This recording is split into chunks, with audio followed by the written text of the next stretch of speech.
अस्सलाम वालेकुम दोस्तों, कैसे हैं आप लोग। उम्मीद करता हूं भाई सभी लोग खैरियत से होंगे। एक बार फिर से आप सभी का स्वागत है आपके अपने YouTube चैनल सिटी ट्रैवल 23 में। तारीख है भाई 15 जुलाई 2026। टाइम हो रहा है सुबह के 8:07 और दिन है आज वेडनेसडे यानी बुध का दिन है भाई। कल अल्हम्दुलिल्लाह काम बहुत अच्छा हुआ था, 4000 प्लस का काम हुआ था। आज भी थोड़ा सवेरे निकलने की कोशिश किया हूँ, देखते हैं कितना काम होगा भाई। हर इंसान की रोजी हर दिन एक जैसी नहीं लिखी होती है, उसकी मेहनत और उसके नसीब से और उसकी किस्मत से उसकी रोजी उसको मिलती है। बहरहाल मैं आज थोड़ी सी बात करना चाहूंगा बैज के बारे में। पहले भी कई वीडियो में बता चुका हूँ। आजकल बहुत चर्चा हो रही है बैज कंपलसरी हो गया है। कंपलसरी तो हो गया है, लेकिन इसके बारे में किसी को भी मुकम्मल जानकारी, कंप्लीट जानकारी नहीं है कि ये बनता कैसे है, डॉक्यूमेंट्स क्या लगता है और इसका रीजन क्या है बनाने का। तो आपको मैं थोड़ा सा बताऊंगा, ज्यादा नहीं। आपको बहुत कुछ जानकारी दे सकता हूँ वैसे मैं, लेकिन थोड़ा सा बता दूं आपको। बैज बनाने के लिए आपके पास सबसे पहले TR लाइसेंस होना चाहिए, LMV TR या LMV कैब लाइसेंस। नंबर 2 आपके पास होना चाहिए रहवासी दाखिला महाराष्ट्र का, जो 15 साल के डॉक्यूमेंट्स पे बनता है। नंबर 3 आपके पास होना चाहिए महाराष्ट्र की डिग्री या तो LC 10वीं 12वीं की सर्टिफिकेट, ये सब में से कोई भी एक होना चाहिए। नंबर 4 आपके पास होना चाहिए पुलिस क्लियरेंस सर्टिफिकेट यानी पुलिस कैरेक्टर सर्टिफिकेट। एक और डॉक्यूमेंट्स है, शायद आप लोग जानते भी हो या ना भी जानते हो, जिसको बोलते हैं ब्लड ग्रुप। ब्लड ग्रुप का एक सर्टिफिकेट भी आता है, जो या तो डॉक्टर लिख के देता है या तो ब्लड की जांच कराओगे उसके बाद फिर डॉक्टर से अटेस्टेड करा के देना पड़ता है। ये 4-5 डॉक्यूमेंट्स कम से कम आपको देना पड़ता है एजेंट को या ड्राइविंग स्कूल वाले को। और उसके बाद आपका अप्लाई होता है बैज। जब बैज अप्लाई होता है उसके साथ में आपको अपना ड्राइविंग लाइसेंस सबमिट करना होता है RTO में। फिर नया ड्राइविंग लाइसेंस आता है, उस लाइसेंस पे आपके LMV TR के आगे बैक साइड में बैज का नंबर लिख करके आ जाता है। जब वो लाइसेंस आपके पास घर पे आ जाएगा, फिर वो बैज और अपना पुराना जो भी डॉक्यूमेंट्स बताया मैंने वो सब लेकर के आपको अब फिजिकली RTO में पेश होना पड़ता है। आपको वहाँ जाने के बाद आपको पहले एक एप्लीकेशन लिखना होता है और एक RTO के रूल की एक बुक होती है ड्राइविंग स्कूल वालों के पास, वो पढ़ना पड़ता है। उसमें कुछ कानून होते हैं, जो नियम होते हैं वो आपको जानना बहुत ही जरूरी है और वो बहुत इंपॉर्टेंट चीज होती है। जैसे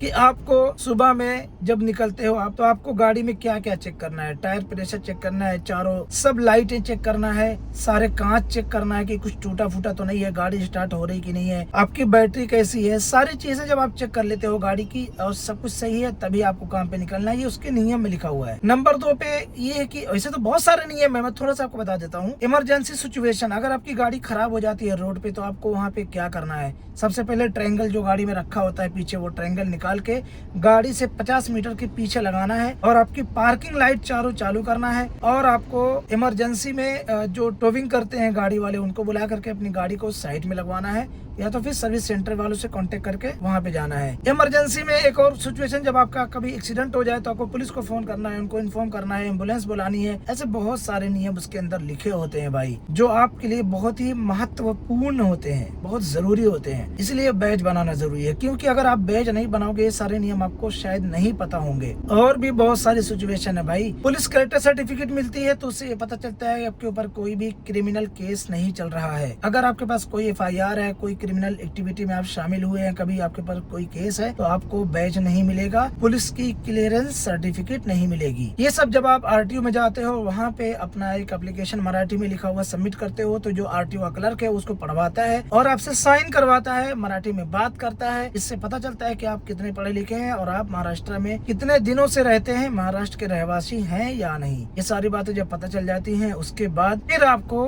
वहाँ पे तुरंत एक पीले कलर का बिल्ला मिलता है, उस पे आपकी साइन होती है, आपका ड्राइविंग लाइसेंस, बैज नंबर और आपका पहली बार लाइसेंस कब बना है ये उस पे डेट लिखी हुई होती है। उसके बाद फिर आप परमानेंटली बैज के ड्राइविंग लाइसेंस के धारक बन जाते हो। तो उससे क्या होता है कि जब आप बैज बनाते हो तो बहुत सारी चीजें आप पढ़ लेते हो, जान लेते हो, सीख लेते हो, तब जाके आपको बैज मिलता है भाई। ऐसा नहीं कि आपने अप्लाई किया और डायरेक्ट एजेंट आपको ला करके हाथ में दे दिया बैज, तो आपको कुछ हासिल नहीं हुआ, कुछ आपने सीखा नहीं, ऐसा होता है। लेकिन जब आप खुद से बनवाते हो और भले आप एजेंट के थ्रू जाओ, लेकिन आपको साथ साथ में जाना चाहिए, तो आपको बहुत कुछ जानने और सीखने को मिलता है। तो भाई ये छोटी सी बात आपको बताना था। उम्मीद करता हूँ आप लोग समझ गए होंगे मेरी बातों को। और अगली बुकिंग लेता हूँ, फिर आप लोगों से बात करता हूँ। आप लोग ऐसे वीडियो देखो जिससे आपको कुछ सीखने को मिले, कुछ जानने को मिले। पहली बुकिंग आ गई भाई अपनी बालाजी गार्डन से, तो चलो पिकअप करता हूँ। अभी टाइम हो रहा है 8:24।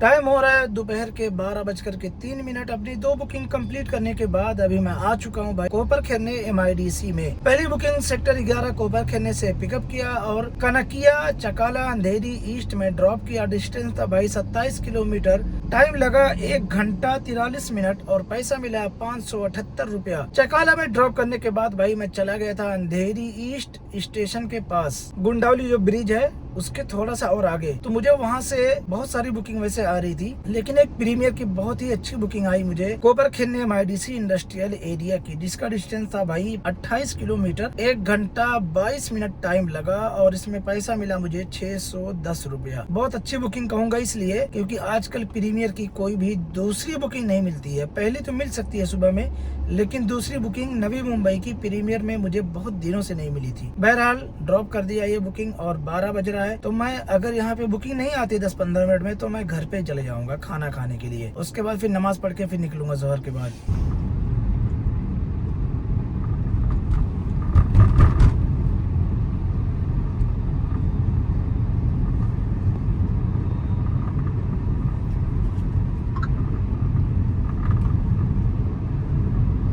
तीन 3:55 हो रहा है भाई। अभी मैं हूँ घनसोली में। ये जो आपको एरिया नज़र आ रहा है पाम बीच रोड आकर के यहाँ पे ख़त्म होता है और इसके आगे एरोलिया ब्रिज में काम चालू है इसको कनेक्ट करने का। तो इसी एरिया में मैं हूँ और आज मैंने जो बुकिंग लिया है भाई ये बुकिंग है रेंटल बुकिंग। लास्ट आपको जो अपडेट दिया था मैं कोपर खेरने MIDC में दिया था, उसके बाद 15-20 मिनट में सोचा इंतज़ार कर लेता हूँ। तो भाई 15-20 मिनट के अंदर ही मुझे ये बुकिंग 2-3 बार आई, मैं नहीं लिया। पहले 1500 लिख के आया, फिर 1700 लिख के आया, फिर 1995 रुपये लिख के आया 7.5 घंटे का। तो मैं ले लिया। मैं बोला कि एक्सपेरिमेंट करते हैं, शाम तक देखते हैं कितना पैसा बनता है ये बुकिंग को लेकर के। और पहले की जो बुकिंग मैंने कंप्लीट किया है उसको, और रात में 11 बजे तक गाड़ी चलाएंगे। अगर अच्छा पैसा इस बुकिंग को लेकर के और बाकी एक्स्ट्रा काम करके बन जाएगा तो मैं डेली कोशिश करूंगा रेंटल बुकिंग लेने के लिए, खास तौर से कामधेनु रियलिटीज से। कामधेनु रियलिटी कहाँ पे है? व्हाइट हाउस कोपर खेरने MIDC में, व्हाइट हाउस के बगल में ही है। बहुत सारे लोगों ने देखा भी है, जानते भी होंगे। तो अगर अच्छा पैसा मिलेगा तो भाई यही काम करेंगे, क्योंकि बुकिंग का रेट बहुत ख़राब है अभी। तो ये रेंटल बुकिंग में क्या है, गाड़ी बहुत कम चलती है, CNG बहुत कम लगती है, पैसा अच्छा मिलता है, पर टाइम बहुत ज़्यादा देना पड़ता है। 7:35 हो रहा है भाई और अपनी बुकिंग का होने वाला है एंड। अभी मैं ले रहा हूँ कोपर खेरने MIDC में CNG। तो CNG लेने के बाद यहाँ से 1 किलोमीटर होगा कामधेनु, चाहे आधा किलोमीटर। उसको ड्रॉप करने के बाद बुकिंग एंड करके अपडेट आपको देता हूँ।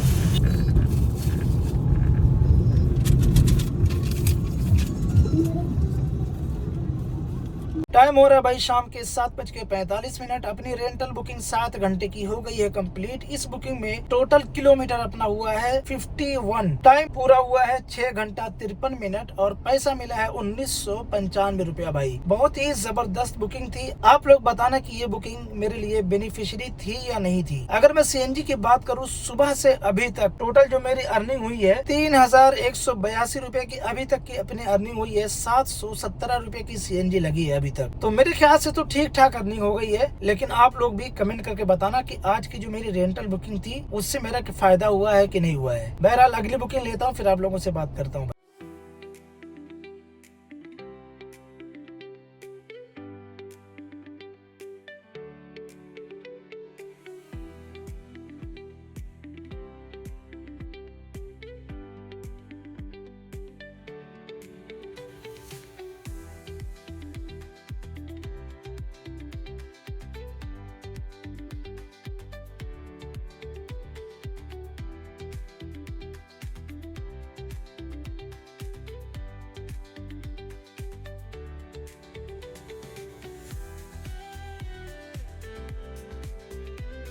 2:48 हो रहा है भाई रात के। ये है शिवाजी नगर पुणे और अपनी बुकिंग अभी यहाँ पे कंप्लीट हुई है भाई। देख लो ये बुकिंग थी।